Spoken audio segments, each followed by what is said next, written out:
साथी जो पहले से मुझे जानते हैं, बेटा आप सबने तो ज्वाइन कर ही रखा होगा मुझे टेलीग्राम, इंस्टाग्राम, फेसबुक पर। और जो नए साथी हमारे हैं, आप सब भी टेलीग्राम, इंस्टाग्राम और फेसबुक पर ये मेरा नाम सर्च कीजिएगा, AJAYSINGHKHARB। मैं आप लोगों को मिल जाऊंगा। कोई जल्दबाजी नहीं करेंगे, एकदम धीरे धीरे आगे बढ़ेंगे। सीक्वेंस में सभी पॉइंट्स को समझना है तो थोड़ा पेशेंस बना करके रखिएगा। ये वीडियो आप लोगों के लिए मेरा प्रयास होगा कि इस तरह से लेकर के आगे बढ़ा जाए कि आपके पेपर में कुछ भी जब आपसे पूछा जाए तो आप उसका सही जवाब दे करके अपने एग्जाम को पास कर पाएं। डेवलपमेंट, विकास, जैसे ही ये शब्द हमें सुनने में आता है तो हमारे मन में सबसे पहले दो बातें आती हैं। पहली बात तो ये कि डेवलपमेंट होता क्या है, और दूसरी बात यह है कि डेवलपमेंट की शुरुआत कहाँ से होती है, कब से होती है और कब तक हमारा विकास होता रहता है। हमें हमेशा याद रखना है कि देखिए, जो ये डेवलपमेंट है, विकास है, यह चेंज, बदलाव से संबंधित होता है। और जो यह हमारे बदलाव होते हैं, यह प्रोग्रेसिव होते हैं अपने नेचर में।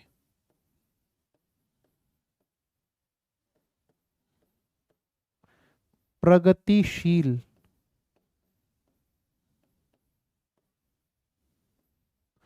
परिवर्तनों की एक श्रृंखला होती है हमारा विकास।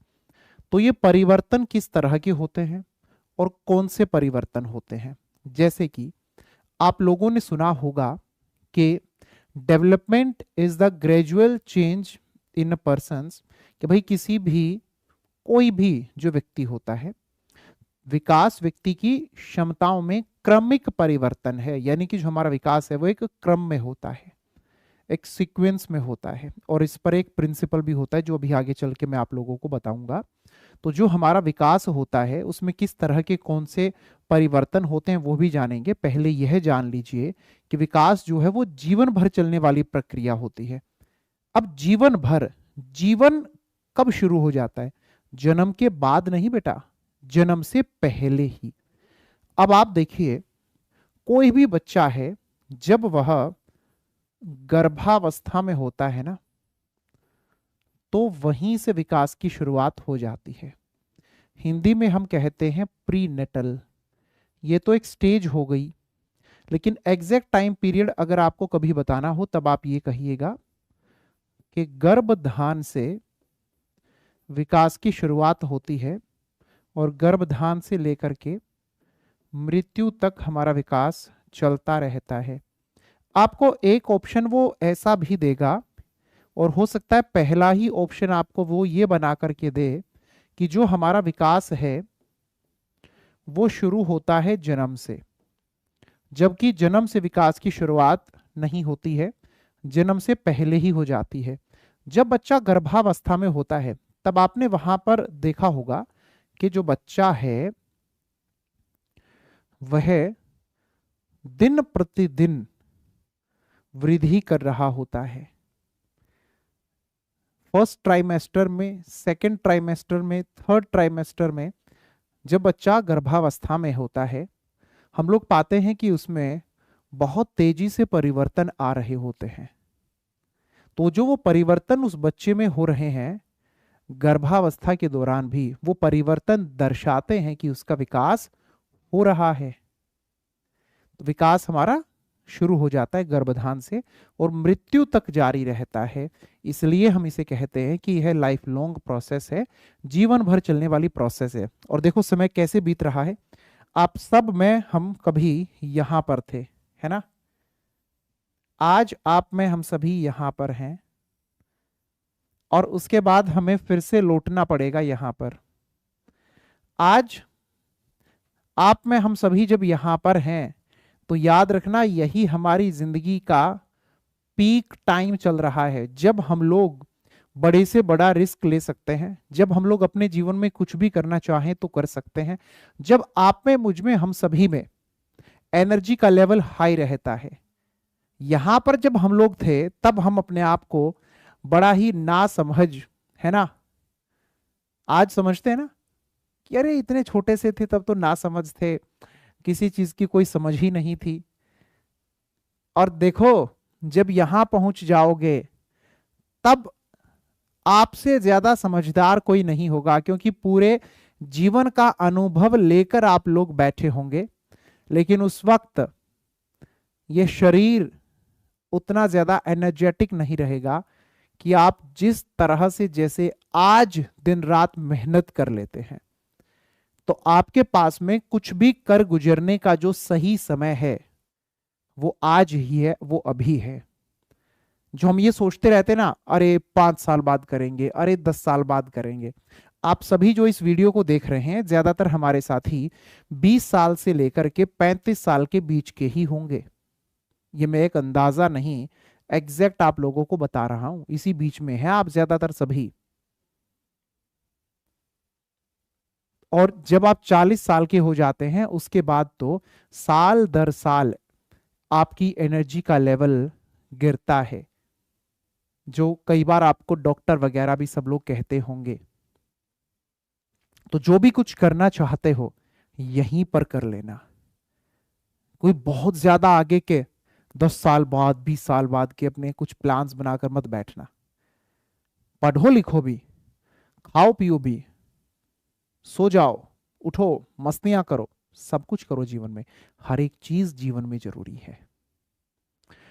तो बेटा अब हमने देखा कि जो विकास है हमारा वह चेंजेस को दर्शाता है और लाइफ लॉन्ग रहता है।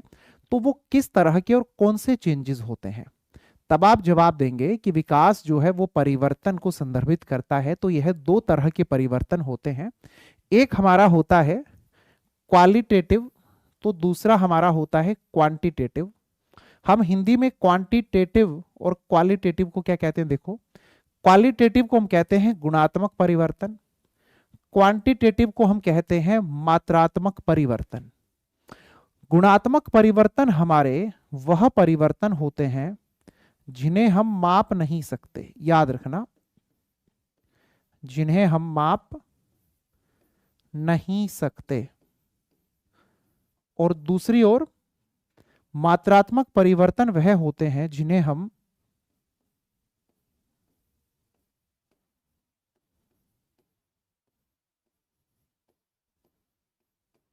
माप सकते हैं। जैसे कि कोई एक बच्चा है, उसका जन्म हुआ और जन्म होने के बाद आपने देखा कि उसका वेट है 3.5 किलो और वह बच्चा हो गया है 1 वर्ष का, और उसका वेट 1 वर्ष का होने पर हो गया 12 किलो। जब इस बच्चे का जन्म हुआ था तो इसका वेट था 3.5 किलो। जब वह 1 वर्ष का हो गया तो इस बच्चे का वेट आपने पाया है कि 12 किलो हो गया है। इस बच्चे में परिवर्तन हुआ? जी बिल्कुल हुआ है। आप इसे माप सकते हैं? हाँ जी माप सकते हैं। तो ये आपका मात्रात्मक परिवर्तन कहलाता है। याद रखो, मात्रात्मक परिवर्तन आपका वो परिवर्तन होता है कि जो आपके शरीर के आकार में परिवर्तन लाने का काम करे। क्लियर है? एकदम बेसिक तरीके से समझेंगे, कोई भी ऐसा कुछ मुश्किल शब्द का जिक्र नहीं करेंगे जिससे कि आप लोगों को बाद में भी परेशानी आती है। एकदम बेसिक तरीके से समझते चलेंगे। वहीं आप लोग दूसरी ओर देखते हैं कि जब किसी बच्चे का जन्म हुआ तो जन्म के समय पर उस बच्चे को सिर्फ और सिर्फ लेटना आता था ना, सिर्फ वो लेटा रहता था। धीरे धीरे वो बच्चा बैठना शुरू कर देता है ना? फिर उसके बाद उस बच्चे ने खड़ा होना शुरू कर दिया। एक वक्त ऐसा आया उस बच्चे ने चलना भी शुरू कर दिया। अब जो इस प्रकार की एक्टिविटीज वह बच्चा कर रहा है, इसमें शरीर के आकार में कोई परिवर्तन नहीं हो रहा। ये उस बच्चे के द्वारा किए जा रहे कार्य, उसकी गतिविधियां जो हैं उसमें परिवर्तन को दर्शाता है। तो याद रखिएगा, जब किसी व्यक्ति के, किसी बच्चे के द्वारा किए जा रहे कार्यों में, गतिविधियों में परिवर्तन हो तो उसे आप गुणात्मक परिवर्तन कहने का काम करेंगे।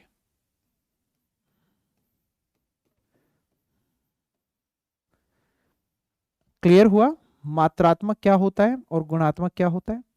अब हमारे सामने बात आती है, क्या सर ये दोनों ही विकास को दर्शाते हैं? हमेशा याद रखना, दोनों ही विकास को दर्शाते हैं, विकास में ये दोनों ही शामिल होते हैं। लेकिन अब आप लोग कई बार ये सोच लेते हैं कि सर जो वो वृद्धि है वह क्या होती है? फिर हमने तो उसके बारे में भी सुना है। देखो, आपके मेरे हम सभी के वह परिवर्तन जिन्हें हम माप सकते हैं उसे हम ग्रोथ भी कहते हैं, उसे हम वृद्धि भी कहते हैं। अभी आगे चल के हम पढ़ेंगे ग्रोथ और डेवलपमेंट में डिफरेंस क्या होता है। यहां तक सबको समझ में आया है? मैं आगे बढ़ूं से पहले जरा एक बार सभी कमेंट करके बता दें कि जितना भी अभी तक हमने पढ़ा है सबको सब कुछ क्लियर है? यहां तक किसी को कोई भी परेशानी? पीयूष, नीलम, नीतू, शारदा, ASK झा, नैना, चंदा, बेटा सभी बताइए, प्रतिभा रानी, आप लोगों को क्लियर होगा तभी आगे बढ़ेंगे। ना जल्दबाजी मुझे है ना आप लोगों को है, आराम से पढ़ेंगे, बढ़िया से नोट्स बनाइए। अर्जुन, पप्पन पाल, चलो सब कुछ क्लियर है तो आगे बढ़ते हैं इसके बाद में। अब हमारे सामने बात जो निकल कर आती है वो ये कि विकास के आयाम कौन से होते हैं। जो आयाम है बेटा, इसका मतलब होता है क्षेत्र, और डोमेन्स वो आपके पेपर में आजकल जो आपको देने लगा है इसका मतलब होता है एरियाज। तो याद रखना, जो हमारा डेवलपमेंट होता है, जो हमारा विकास होता है वह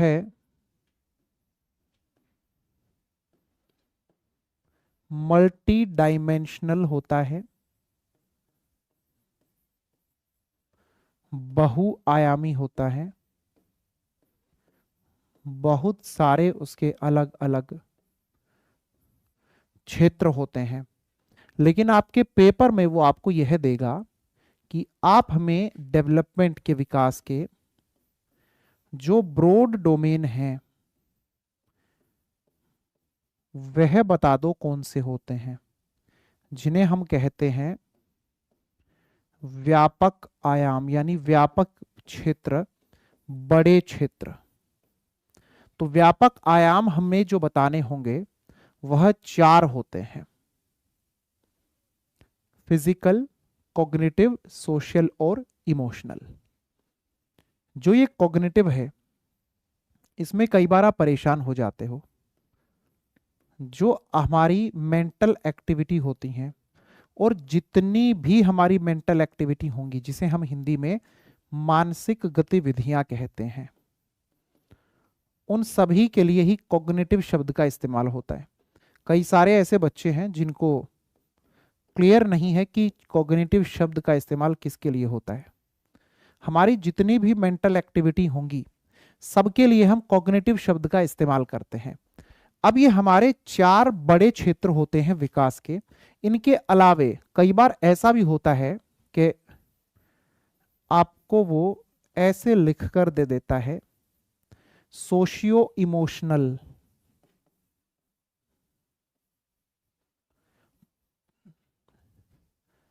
जो सोशल डेवलपमेंट है और इमोशनल, उसको वो एक साथ जोड़कर के आपके सामने प्रस्तुत कर देता है। तो इसे ना आप अलग अलग ना जाने, ये सेम ही है, ये एक जैसा ही होता है। ठीक है, यहां पर उसने कनेक्ट कर दिया है और यहां पर उसने अलग लिख दिया है, तो दोनों ही जगह पर सही है। अगर वो सोशल इमोशनल को अलग हटाकर सोशियो इमोशनल को साथ लिख करके दे दे तो ये व्यापक ही क्षेत्र है, आपके बड़े ही क्षेत्र हैं विकास के। कहीं पर 4 बना के दे देता है, कहीं पर 3। फिजिकल डेवलपमेंट आपकी मेरी हम सभी की याद रखिएगा, किसी एक की नहीं, हम सभी की सबसे पहली जरूरत है। जो शारीरिक विकास है वो सबसे पहले होना चाहिए, सबसे बेहतर, सबसे शानदार होना चाहिए, क्योंकि अरस्तु ने कहा है, और हम सब ऐसा अनुभव भी करते हैं, स्वस्थ शरीर में ही स्वस्थ मस्तिष्क का निर्माण होता है। जब तक यह शरीर सही होगा तब तक ही बाकी सब कुछ होगा। नहीं तो आप लोग कभी खुद से अंदाजा लगा करके देख लें, जब कभी आप लोगों के, मेरे, हम सभी के शरीर में कोई भी दिक्कत आती है, एक हल्का सा बुखार, फीवर भी अगर हमें हो जाता है ना, तो हम लोग कैसे चिड़चिड़े से हो जाते हैं, लोगों से ज्यादा बातचीत करना पसंद नहीं करते हैं, अकेले में बैठे रहना ज्यादा पसंद है, ज्यादा स्ट्रेस्ड, टेंशन वाला काम करने से भी, है ना, ऐसा कुछ अजीब सा फील होने लगता है कि मानो सिर में भी दर्द हो चला है ना। तो ये सब क्यों है? क्योंकि शरीर में दिक्कत है। शरीर सही है, बाकी क्षेत्रों का विकास भी शानदार होता है और होगा। इसलिए ये फिजिकल डेवलपमेंट, ये शारीरिक विकास आपका, मेरा, हम सभी का आधार होता है। इस शरीर को सबसे ज्यादा तवज्जो आप दिया करें। जब तक आप इस शरीर को तवज्जो नहीं देंगे तब तक बात नहीं बन पाएगी। मैं एक छोटी सी बात केवल आप लोगों से करता हूं, इतना तो आपको समझ में आ गया कि इन चारों में से हमारे लिए शरीर का विकास जो है करना वो ज्यादा अहम है, बाकी का भी है, लेकिन सबसे पहले शरीर पर हम ध्यान देंगे। आप में से कितने ही हमारे ऐसे साथी हैं जो डेली एक्सरसाइज करते हैं? अब एक्सरसाइज के नाम पर आप लोग कुछ भी कर सकते हैं। आप योगा कर सकते हैं, आप वॉकिंग करने जा सकते हैं, रनिंग करने जा सकते हैं, आप लोग जिम में जाके एक्सरसाइज करते हैं, अखाड़े में जाकर आप वर्कआउट कर सकते हैं, यहां तक कि आप डांस भी कर सकते हैं, कोई दिक्कत नहीं है। आप खेतों में जाके काम करते हैं और कुछ भी नहीं करते। मैं कहता हूं रोजाना घर की साफ सफाई करने के दौरान जो 1-1.5 घंटा लगता है पूरा झाड़ू पोछा सब करने में, उसमें भी मूवमेंट्स होती हैं बेटा इस शरीर की, ठीक है। नीचे बाल्टी में पानी है, ऑलराइट, हाथ में कपड़ा है, नीचे झुकोगे, जो पोछा हाथ में कपड़ा है उसको पानी में डालोगे, निकालोगे, निचोड़ोगे उसको। फोर आर्म्स की एक्सरसाइज है ये आप लोगों की, बहुत जबरदस्त। उसके बाद आप लोग नीचे बैठते हैं, ठीक है, नीचे बैठते हैं, उसके अंदर आपकी कंप्लीट लेग्स की एक्सरसाइज एक तरह से है। देन आप ऐसे पोछा घुमाते हैं, पूरा शोल्डर, लेट्स आप लोगों का मूव कर रहा होता है। तो झाड़ू पोछा करने को अगर कोई ये मानता है कि वो एक एक्सरसाइज के तौर पर कोई प्रभाव बॉडी में नहीं डालती, तो ऐसा नहीं है। हमारी दादी, हमारी माँ, हमारे नानी, इन सब लोगों को अगर हम लोग देखेंगे ना, तो आजकल की जो ये नई नई युवतियां जो होती हैं उनसे कहीं ज्यादा ताकत उनके हाथों में जो होती है, उसके यही कारण है, उन्होंने जीवन भर ये एक्सरसाइज की हैं और आर्म्स बड़ा मजबूत होता है।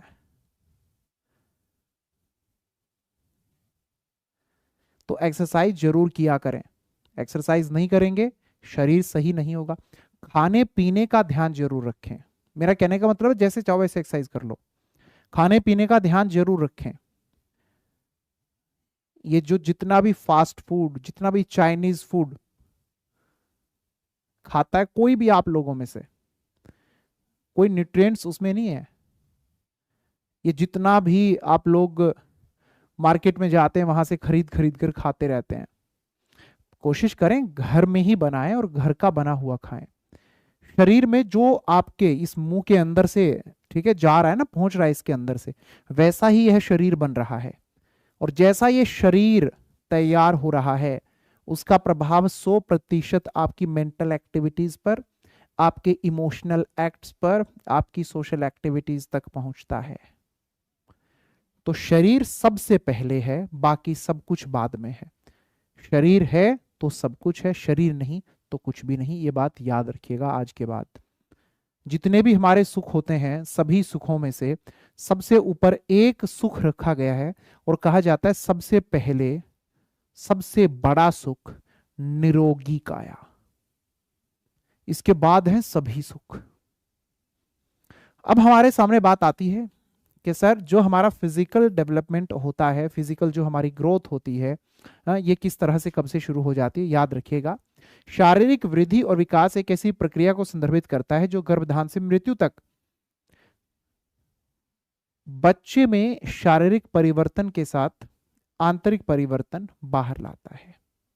बात हम लोग करते हैं संज्ञानात्मक विकास की, तो इसमें हम देखते हैं कि संज्ञानात्मक विकास में चाहे सूचनाओं को ग्रहण करना हो, व्यवस्थित करना हो, किसी कॉन्सेप्ट को समझना हो, किसी जानकारी को समझने के बाद याद रखना हो, ध्यान देना हो, सोचना हो, विचार करना हो, ये सब कुछ जो है हमारी जितनी भी मेंटल एक्टिविटीज, ये हमारे कॉग्निटिव डेवलपमेंट को दर्शाने का काम करती हैं। और वहीं जब हम लोग देखते हैं सामाजिक विकास, तो देखिए सामाजिक विकास तो आपका मेरा हम सभी का यहाँ भी तो चल रहा है। एक व्यक्ति दूसरे व्यक्ति से जो बातचीत करता है, जो आदान प्रदान चलता रहता है आप लोगों के विचारों का आपस में, और जहां पर आप समाज द्वारा बनाए गए अपने कुछ नियम कायदे कानून आदि को अपना करके उनमें सुधार करके अपने व्यवहार को बनाते और बदलते जो रहते हैं। बात हम लोग करते हैं संवेगात्मक विकास की, अपनी और दूसरों की भावनाओं को जो आप पहचानने, समझने और व्यक्त करते हैं, वो आपका संवेगात्मक विकास के अंतर्गत आता है। और सभी विकास ही हमारे बड़े जरूरी हैं। अब दो विकास और मैं आपको बतला रहा हूं, उन पर ध्यान दीजिएगा। एक होता है मोरल डेवलपमेंट। मोरल डेवलपमेंट आपके सोशियो इमोशनल का ही हिस्सा होता है। मोरल डेवलपमेंट में दरअसल होता क्या है कि आप लोग उन मूल्यों, विश्वासों और व्यवहारों को प्राप्त करते हैं कि जिनके बाद में आप निर्णय लेने की स्थिति में खुद को ले आते हैं, और सही और गलत का जो चुनाव आपकी ओर से होता है वो आपकी नैतिकता पर आधारित है। भाषा विकास का संबंध रहता है हमारे कॉग्निटिव डेवलपमेंट से ही। हो सकता है आपके पेपर में आपसे पूछ लिया जाए कि जो भाषा विकास है वह किसका हिस्सा है, तब आप जवाब देंगे कि जो भाषा विकास है वह तो संज्ञानात्मक विकास का ही हिस्सा होता है। क्लियर है? चलिए, बहुत सही। तो जो हमारा भाषा विकास होता है बेटा, उसकी शुरुआत का अगर जिक्र करें तो कहां से हो जाता है? हमारे जन्म से हो जाता है और जीवन भर यह चलता रहता है। भाषा जो होती है वो आप पूरी लाइफ ही सीखते रहते हैं। ये मत जानिए एक बार जो भाषा आपने जान ली, सीख ली, बस नहीं, पूरा जिंदगी ही भाषाई तौर पर आपका विकास जारी रहता है, ये भी रुकता नहीं है कभी भी। हमारे सामने बात आती है स्टेजेस ऑफ डेवलपमेंट की, विकास की अवस्थाओं की। तो देखिए जो हमारी विकास की अवस्थाएं होती हैं वो कुछ इस तरह से होती हैं कि सबसे पहले आती है prenatal, conception to birth. बेटा ये कंसेप्शन टू बर्थ जो हमारी होती है ये रहती है 9 मंथ 10 डेज तक। ऑलराइट, अगर सिर्फ डेज की बात हो तो आप कह देंगे 280 डेज, और अगर बात हो सिर्फ वीक्स की, सप्ताह की, तब आप कहेंगे 40 वीक्स तक यह रहता है। प्रीनेटल पीरियड जो होता है ना, वो एक ऐसा टाइम पीरियड है हमारा, प्रसव पूर्व गर्भावस्था एक ऐसा समय काल होता है जब मां का ध्यान रखना बहुत ही जरूरी होता है। अच्छा, प्रीनेटल पीरियड में आपने ये भी देखा होगा कि मां पर अजीबोगरीब तरीके के दबाव बनाए जाते हैं। ये किताब पढ़ो, इस किताब को पढ़ने से ऐसा बच्चा बनेगा, ऐसी एक्टिविटीज किया करो, इन एक्टिविटीज से ऐसा प्रभाव होगा, है ना। सारा प्रभाव भावों का होता है। आप जो बैठकर पढ़ रहे हैं उससे कोई प्रभाव नहीं है। प्रभाव इस चीज का है कि मां के अंदर जो भाव उत्पन्न हो रहे हैं उस कंटेंट को पढ़ने से, जो मां को पढ़ने के लिए दिया गया है, वो भाव किस तरह के हैं। जब बच्चा प्रीनेटल पीरियड में है और अगर मां के साथ में कोई जबरदस्ती कर दी जाती है कि ये किताब पढ़ो, इस किताब के पढ़ने से तुम्हारे अंदर, बच्चे के अंदर, है ना, अच्छे संस्कार आएंगे। और माँ को उस किताब को पढ़ना बिल्कुल भी पसंद नहीं है, माँ को उससे आलस आता है, माँ का चिड़चिड़ापन होता है। माँ को उस तरह का कंटेंट पढ़ना मानो इस तरह का है कि उनको नींद तक आने लगती है कभी कभी, तो कोई अच्छा प्रभाव नहीं होगा। प्रयास यह करें कि माँ जिन एक्टिविटी से खुश हो सकती हैं वह एक्टिविटीज कराने के प्रयास किए जाएं। माँ खुश है, माँ बेहतर है, तो बच्चा बेहतर होगा, इस भाव के साथ में काम करना है। लेकिन कुछ लोग इस बात को मानते नहीं है, वो लड़कियों के साथ बड़ी जोर जबरदस्ती करते हैं। हमारा जो समाज है ना, उस समाज में लड़कियों का जो शोषण हुआ है, अगर हम उसको पढ़ लें, सुन लें, तो रोना तक आ जाए। और ये महिलाएं कौन थी? हमारी माँ, हमारी दादी, हमारी नानी, या पुरानी पीढ़ियों में जो हमारी और दादी नानी, उनके मम्मी पापा सब लोग रहे, वही सब ही तो थे। आगे बढ़ते हैं। बात आती है बेटा हमारे सामने इनफेंसी स्टेज की। ये जन्म से लेके 2 वर्ष होती है, इसे हम शैशवावस्था कहते हैं। चाइल्डहुड आप सब जानते ही हैं कि हमारी होती है 2 से 12 वर्ष। एडोलसेंस किशोरावस्था 12 से 18, अडल्टुड 18 से 60, वयस्कता। और ओल्ड एज बेटा हमारी होती है वृद्धावस्था, 60 वर्ष के बाद मृत्यु तक का जो हमारा समय रहता है। अच्छा, अब इसमें मैं आप लोगों को थोड़ा होमवर्क दे देता हूं। होमवर्क आपको ये करना है, ये बताना है कि जो ये मैंने आपके सामने 6 स्टेज आपको बताई हैं, इन 6 स्टेज में से चाइल्ड डेवलपमेंट की स्टेजेस कितनी है?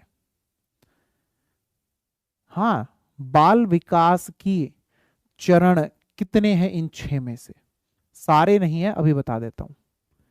ये होमवर्क है, पता करना है।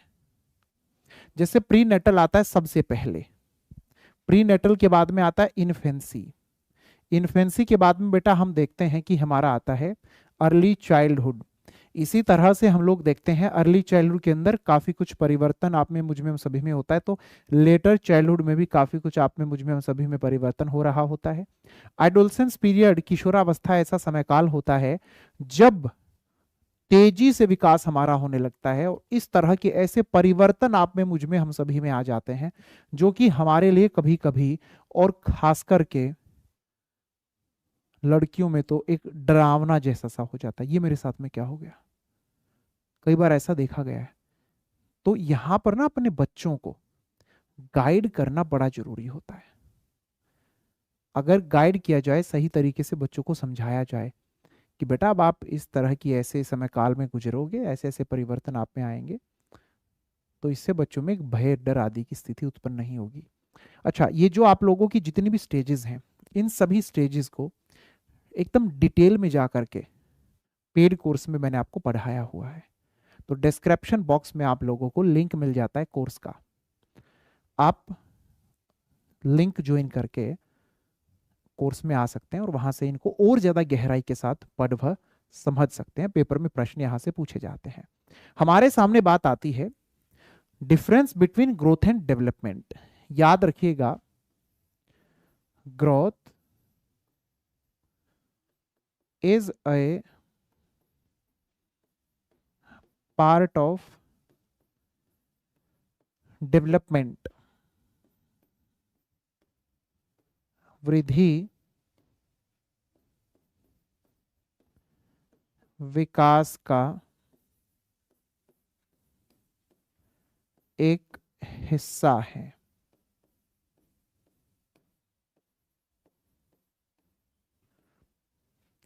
जो हमारा विकास है यह व्यापक होता है,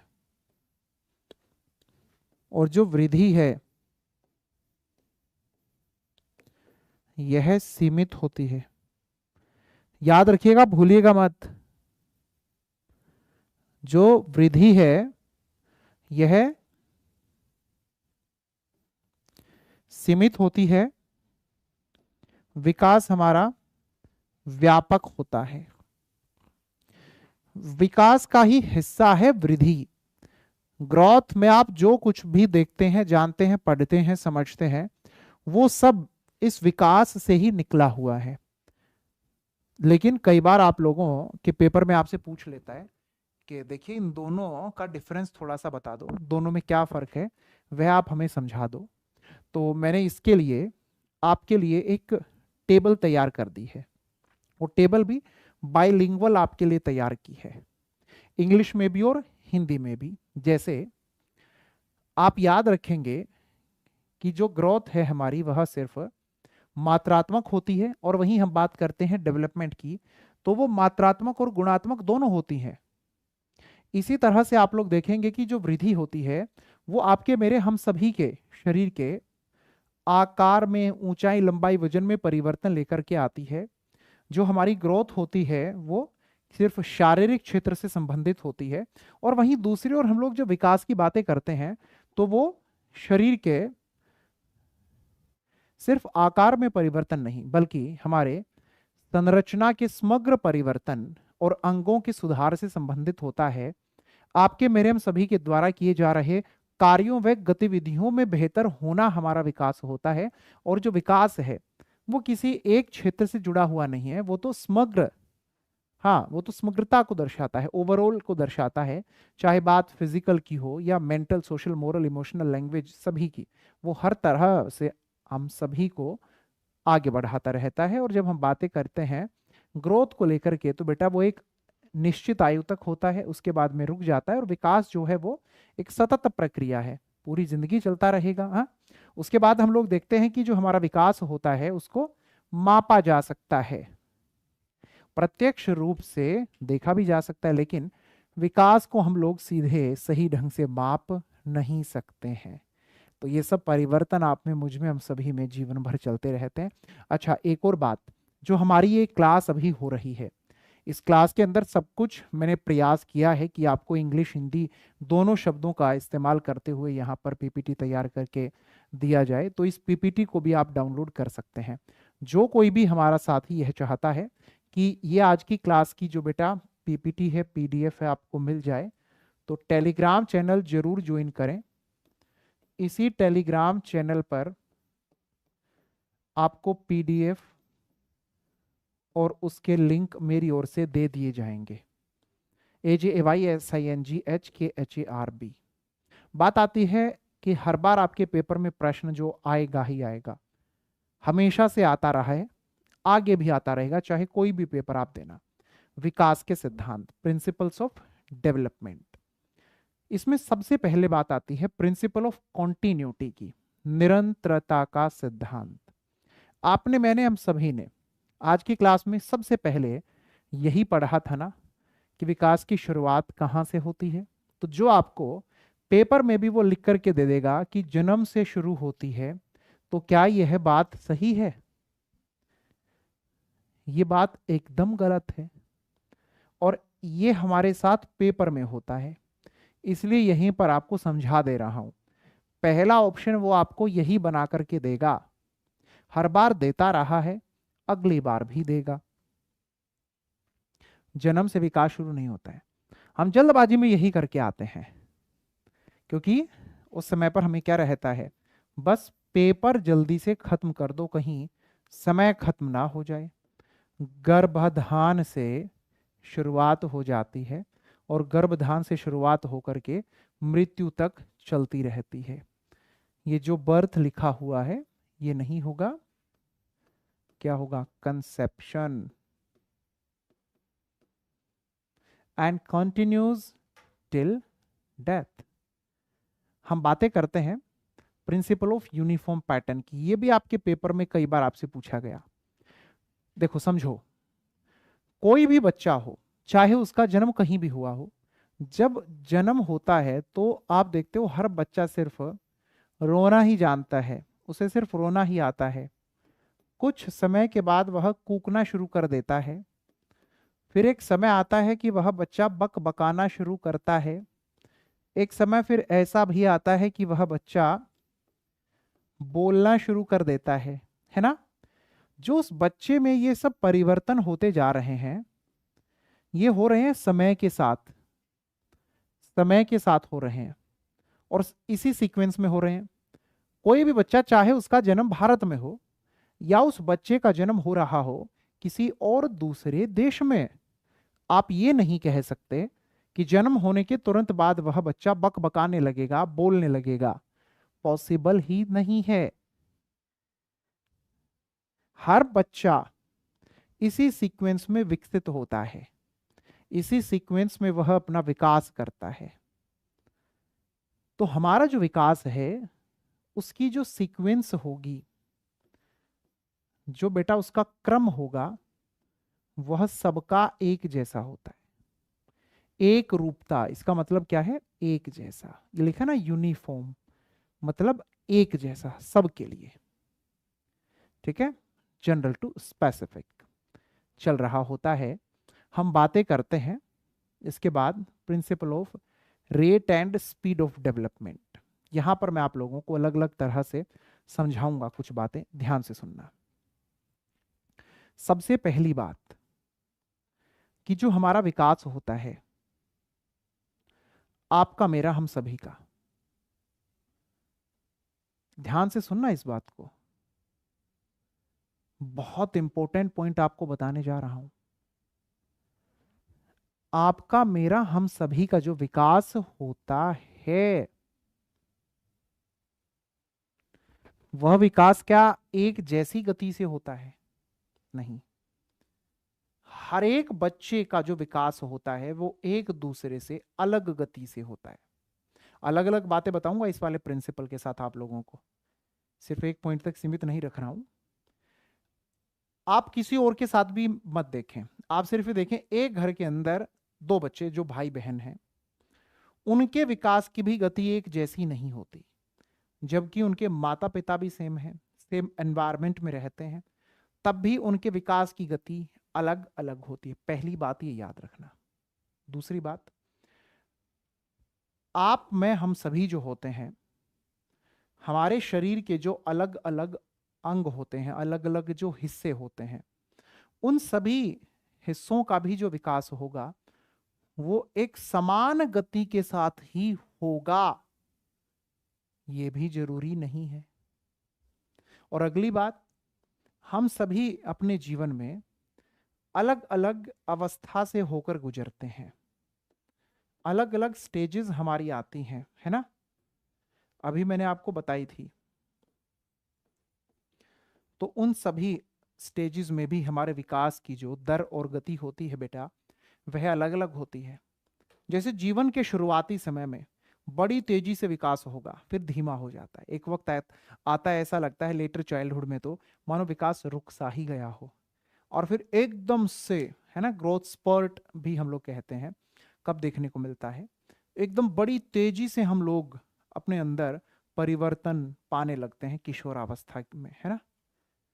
और फिर उसके बाद के जीवन में विकास बहुत धीमी धीमी धीमी गति से घटता है। तो विकास हमारी अलग अलग स्टेजेस में भी अलग अलग गति से होता है, तो विकास की गति एक जैसी कभी नहीं रहेगी। हम बातें जब करने लगते हैं कि प्रिंसिपल ऑफ इंटर रिलेटेड, तो ये जो इंटर रिलेटेड है, ये क्या कहता है कि एक क्षेत्र दूसरे पर निर्भर होता है। मैंने आपको क्या कहा था थोड़ी देर पहले भी क्लास में? जैसे फिजिकल है, उसका संबंध मेंटल से होगा, मेंटल का संबंध सोशल से होगा, सोशल का संबंध इमोशनल से होगा। विकास का एक क्षेत्र दूसरे क्षेत्र को प्रभावित करेगा ही करेगा। तो विकास के हमारे सभी क्षेत्र एक दूसरे से जुड़े होते हैं। आप ये नहीं कह सकते कि जो हमारा फिजिकल डेवलपमेंट है, जो शारीरिक विकास वाला हमारा क्षेत्र है, उसका मानसिक से क्या लेना देना, लेना देना है, और मानसिक तो हमारा प्रथम है। नहीं, प्रथम कौन सा है? फिजिकल है, शारीरिक है। तो सभी क्षेत्र विकास के आपस में जुड़े होते हैं। प्रिंसिपल ऑफ इंडिविजुअल डिफरेंसेस, काफी आसान सी बात है, याद रखिएगा कि व्यक्तिगत भिन्नताएं होती हैं आप में, मुझ में, हम सभी में, एक दूसरे से जो हम अलग होते हैं, तो उनका कारण होता है हमारी आनुवांशिकता और पर्यावरण। ये आनुवांशिकता और पर्यावरण क्या है ये भी आपको समझा देंगे हम। आगे बढ़ते हैं तो याद रखेंगे हम सभी कि जो हमारा विकास है उसका पूर्वानुमान भी किया जा सकता है। प्रिंसिपल ऑफ प्रिडिक्शन पेपर में पूछ लिया जाता है, क्या पूर्वानुमान किया जा सकता है विकास का? तब हम जवाब देते हैं हाँ, विकास का पूर्वानुमान किया जा सकता है, पॉसिबल है। लेकिन एक बात और साथ में याद रखें कि जो विकास का पूर्वानुमान हम कर लेते हैं वो एक रूपता को जानने में तो मदद करेगा, लेकिन गति के मामले में वह सही साबित होगा जरूरी नहीं है, क्योंकि सबकी आनुवंशिकता और पर्यावरण अलग अलग होते हैं। इस बात को भी मत भूलिएगा। अच्छा, प्रिंसिपल की डायरेक्शन कौन सी होती है? पेपर में आपसे पूछ लिया जाता है, तब आप जवाब देंगे कि हमारे विकास की जो दिशाएं होती हैं वह दो होती हैं, और पेपर में हर बार वो आपको प्रश्न यहां से देता ही है। एक होती है शीर्षाभिमुख और दूसरी होती है समीपादुराभिमुख। जैसे मैं आप लोगों के सामने एग्जाम्पल दे रहा हूं, फिर आप बताना मैंने किसका एग्जाम्पल दिया। मैंने ये कहा कि जैसे ये चेस्ट है तो ये हमारा सेंटर पॉइंट है। अब ये जो मेरा हाथ, ये जो देखो उंगलियां, ये मेरे फिंगर्स दिख रही हैं। अब मैं अपना ये हाथ पहले शोल्डर है ना, कंधा, फिर ये कोहनी, फिर ये कलाई, फिर ये हथेली, और उसके बाद इन उंगलियों तक लेके गया, है ना। कहां से? देखो सेंटर पॉइंट से मैंने शुरू किया था और बाहर की ओर लेके गया, देखा। ऐसे ही वो कहता है कि विकास चलता है। ये मैंने किसका एग्जाम्पल दे दिया आपको? समीपादुराभिमुख। याद रखना, जो हमारा विकास ये कहा जाए कि केंद्र से बाहर की ओर होगा, तो ये केंद्र है और ये बाहर है। पहले शोल्डर पर कंट्रोल आता है बेटा, याद रखना, फिर कोहनी पर आता है, उसके बाद इस कलाई पर आता है, रिस्ट पर आता है, फिर हथेली पर आता है, फिर उंगलियों पर आता है। ऐसे ही हमारा जो विकास होता है ना। प्रॉक्सिमो डिस्टल समझ में आया ना? ये जो सिर है हमारा, जो हेड है, यहां से हमारा विकास शुरू होकर जो हमारे टॉ, हमारे पैरों तक पहुंच रहा है, हेड टू टॉ, सिर से पैर, जो हमारे विकास की दिशा होती है, इसे हम सेफेलोकोडल कहते हैं। अच्छा, आप लोगों को एक बात और बता दूं कि जो पेड बैच है उसमें और भी बेहतर तरीके से एक्सप्लेन मैं करता हूं आप लोगों को। अच्छा, यहां तक हमारी जितनी भी क्लास हुई है उसमें आपको सबसे अच्छा क्या लगा है ये अपने कमेंट करके जरूर बताना। मैं आप लोगों के कमेंट जरूर पढ़ूंगा ताकि आगे भी इसी तरह के सेशन में आपके लिए लेकर आता रहूं। आगे बढ़ते हैं, बात करते हैं मोटर डेवलपमेंट। बेटा मोटर से आप ये याद रखो कि मूवमेंट की बात हो रही है, ठीक है। मोटर स्किल पर भी प्रश्न आपके पेपर में आता है। मोटर स्किल हमारी दो तरह की, एक हमने देखा कि ग्रोस मोटर है, बड़ी अच्छी बात है जी, और दूसरी है हमारी फाइन मोटर। ग्रोस स्थूल सकल, इसका मतलब क्या होता है? बड़ी मसल की मूवमेंट। फाइन सूक्ष्म, इसका मतलब क्या होता है? छोटी मसल की मूवमेंट। जैसे कि मैं अपना ये पूरा हाथ घुमा रहा हूं, ठीक है, ये रिमोट है, इसको पूरा ऐसे मुट्ठी में बंद कर लिया, मैं दौड़ रहा हूं, उछल कूद कर रहे हैं, ये सब कुछ क्या है? ये सब ग्रॉस मोटर है। ये जो पेन है आप लोगों के पास, इसे जब आप अपनी इस उंगली और इस अंगूठे से ऐसे पकड़ के बैठे हैं, ये क्या है? ये आपकी फाइन मोटर है। चाहे चित्रकारी आप लोग करते हो या आप सुई धागा लेकर के उससे कोई काम कर रहे हो, ये सब कुछ ही तो हमारा फाइन मोटर से रिलेटेड होता है ना। तो दोनों क्लियर हैं? बड़ी मसल की मूवमेंट ग्रॉस, छोटी मसल की movement fine. Gross motor activity पहले होती है और फाइन मोटर एक्टिविटी बाद में आती है। पेपर में आया हुआ प्रश्न है।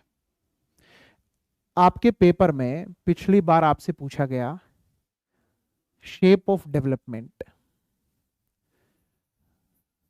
आकार कैसा होता है विकास का, याद रखिएगा स्पाइरल होता है। बना करके बता दिया है प्रॉपर, आज के बाद गलत मत करना।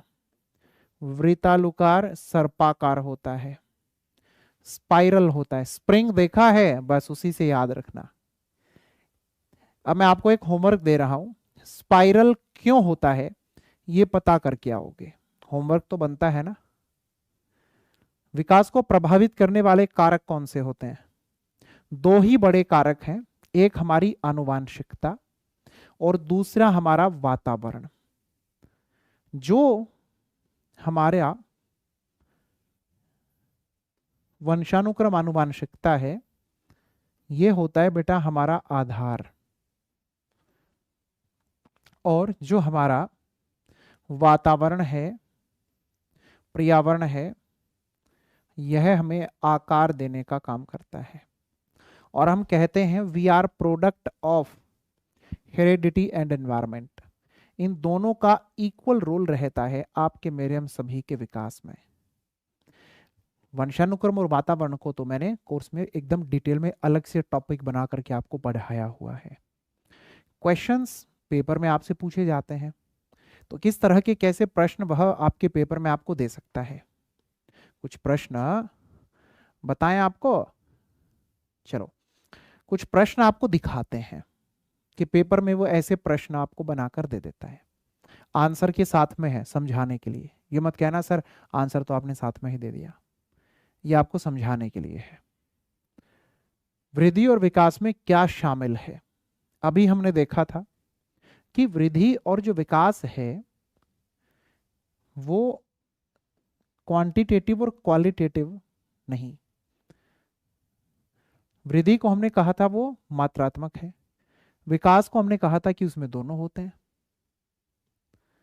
अगर सिर्फ साइज स्ट्रक्चर में चेंज आ रहा है फिजिकल तौर पर तो सिर्फ वृद्धि है, लेकिन दोनों के बारे में बात हुई तो क्वांटिटेटिव और क्वालिटेटिव पेपर में बता के आना। आपके पेपर में वो आपसे बात कर लेगा कि 12 वर्ष से 18 वर्ष का जो समय काल है उसे आप कौन सी अवधि कह देते हैं। तब आप कह दोगे कि सर किशोरावस्था होती है। तो किशोरावस्था को तनाव व तूफान की अवस्था किसने कहा है? सभी बताएं। अच्छा, यहां पर जो बच्चा होता है उसके अंदर बहुत सारे और बड़ी तेजी से परिवर्तन हो रहे होते हैं, उनके कारण क्या होते हैं? और किशोरावस्था में जो बच्चा होता है वो अपने मित्र दोस्त जो होते हैं उनके सबसे ज्यादा करीब होता है। इनके कारण क्या होते हैं? कभी सोचा है आप लोगों ने? जैसे पेपर में कई बार आप लोगों को दे दिया जाता है कि वह समयकाल कौन सा है जब बच्चा अपने समूह का एक्टिव मेंबर होता है, अपने समूह का सक्रिय सदस्य होता है। वो समयकाल बताइए। और देखो जो प्रश्नों का जवाब आपको देने के लिए कह रहा हूं उनके खोजकर आपको ही जवाब देने हैं। साथ साथ जिन जिन का मैंने कहा इनका बताना, इनका बताना, खोजना है उनका, कमेंट सेक्शन में जवाब देना है सभी का। जैसे पेपर में प्रश्न बनाकर देगा इस तरह से आपको अलग अलग स्टेजेस और पूछेगा कि रैपिड ग्रोथ कहां होती है, और बहुत सारे बच्चे इसका जवाब दे देंगे सर किशोरावस्था होती है। हमारा विकास सबसे तेजी से अगर पूछ लिया जाए अलग अलग स्टेजेस का नाम देकर के, तब आप हमेशा जवाब देंगे कि जो सर हमारी इन्फेंसी स्टेज होती है ना, शैशवावस्था, यही सबसे तेजी से विकास घटित होता है। हम बात करने लगते हैं मानव विकास और उन्नति किससे प्रभावित होते हैं। तो अभी मैंने आपको बताया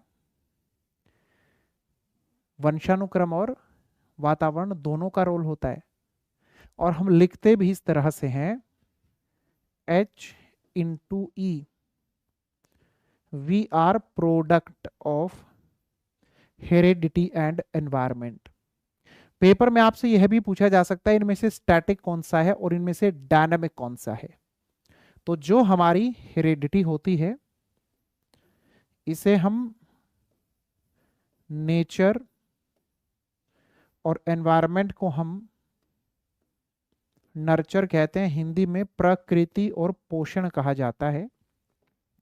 तो जो ये नेचर है, जो ये हेरेडिटी वंशानुक्रम आनुवांशिकता है, ये हमारी होती है स्टैटिक, ये स्टैटिक होगी, स्थिर होंगी। और जो हमारा एनवायरनमेंट वातावरण पर्यावरण नर्चर है ये डायनामिक होता है, गतिशील होता है। याद रहेगा ना, शाबाश। हम बात करने लगते हैं कि वृद्धि और विकास से जुड़ा नहीं है, वृद्धि और विकास से जुड़ा नहीं है, प्रिंसिपल कॉन्टिन्यूटी वाला होता है, इंटीग्रेशन भी होता है, इंटर रिलेशन भी होता है, कॉन्टिग्यूटी नहीं होता। हमने बात करी कि विकास का शीर्षगामी सिद्धांत, अभी मैंने आपको बताया था ना। तो देखो विकास हमारा यहां से सिर से शुरू होगा और सिर से शुरू होकर हमारे पैरों तक पहुंचता है। तो जो विकास सिर से शुरू हुआ और पैरों तक पहुंचा, शीर्षगामी, top to bottom, option number 2 आपने एकदम सही देखा है। और वहीं जब आपको यह कह दिया जाए कि वृद्धि एवं विकास का सिद्धांत निम्नलिखित में से कौन सा है, तो यूनिफॉर्मिटी और इंटीग्रेशन होता है, जनरल टू स्पेसिफिक होता है, इंडिविजुअल वेरिएशन इंटर रिलेशन होता है, सारे सही हैं। प्रश्न नंबर 8 हमसे यह कह देता है कि विकास का अधोगामी सिद्धांत, अभी मैंने आपको बताया था, केंद्र, ये सेंटर पॉइंट, ये बाहर का हिस्सा, तो केंद्र से बाहर की ओर। अच्छा, जो हमारा अधोगामी सिद्धांत है, प्रॉक्सिमोडिस्टल है, पेपर में वो आपको लिखकर ऐसे दे दे कि यह ग्रोस टू फाइन होता है या फाइन टू ग्रोस होता है, तब आप क्या जवाब दोगे? बताना जरा इन दोनों में से।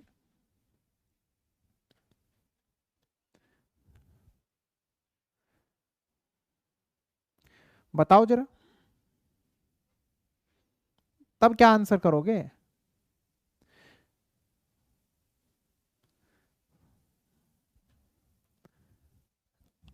अंदर ये शोल्डर मूवमेंट, ये बड़ी मसल की मूवमेंट होती है, ये पहले आती है, सबसे लास्ट में जाके आती है इन उंगलियों पर। ये उंगलियां फाइन मोटर हैं।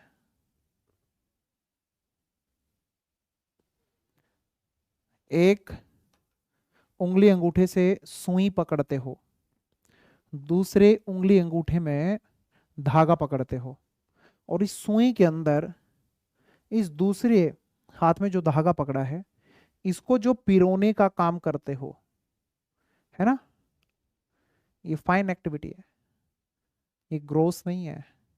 कोई बॉल आपने अपने हाथ में उठाई, है ना, और उस बॉल को आपने फेंका, बॉल को आपने फेंका, आपने देखा कि हाथ में भाला पकड़ा, दौड़ते हुए आए और भाला आपने फेंका, ये एक्टिविटीज सब आपकी क्या है? ये सब ग्रोस है, ये सब आपकी बड़ी मसल मूवमेंट है। तो प्रॉक्सिमोडिस्टल कहता है कि पहले आपकी ग्रोस होती है फिर आपकी फाइन होती है।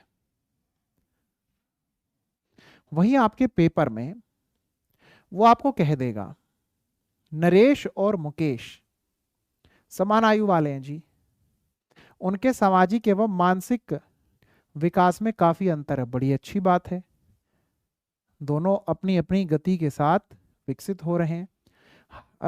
एक बच्चा कह रहा है सर स्विमिंग किस में आएगा? बताओ जी सभी से, स्विमिंग किस में आएगा? स्विमिंग के अंदर क्या सिर्फ इन उंगलियों का ही कमाल दिखा रहे हो? स्विमिंग के अंदर तो बेटा आपकी बड़ी मसल मूवमेंट काम कर रही हैं।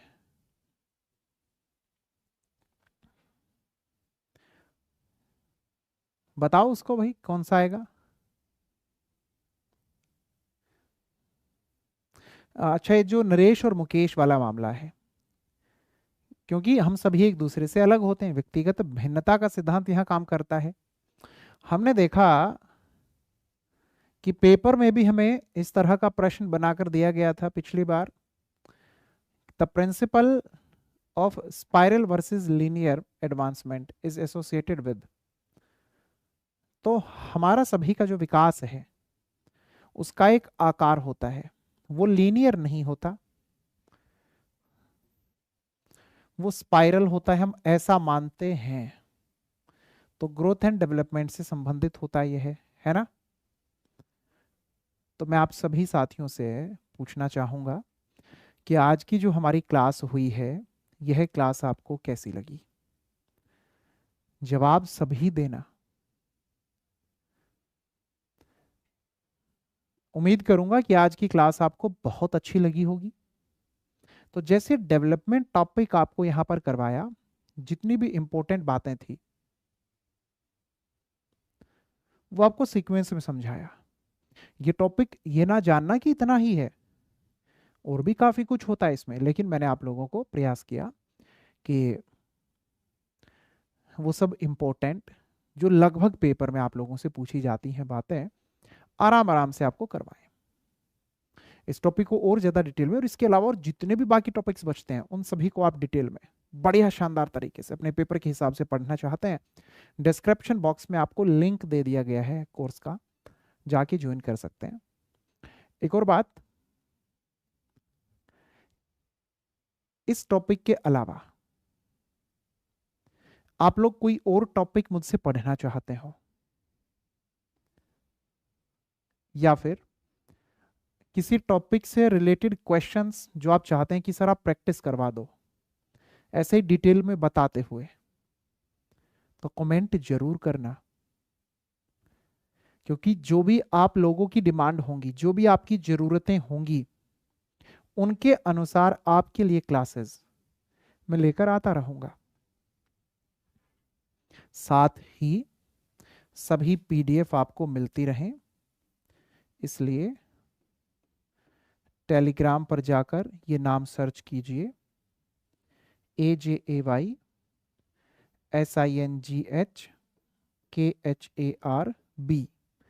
इस नाम से आप मुझे सर्च करोगे तो मैं आपको टेलीग्राम पर मिल जाऊंगा। मुलाकात करेंगे अगली क्लास में, तब तक आप खुश रहें, स्वस्थ रहें।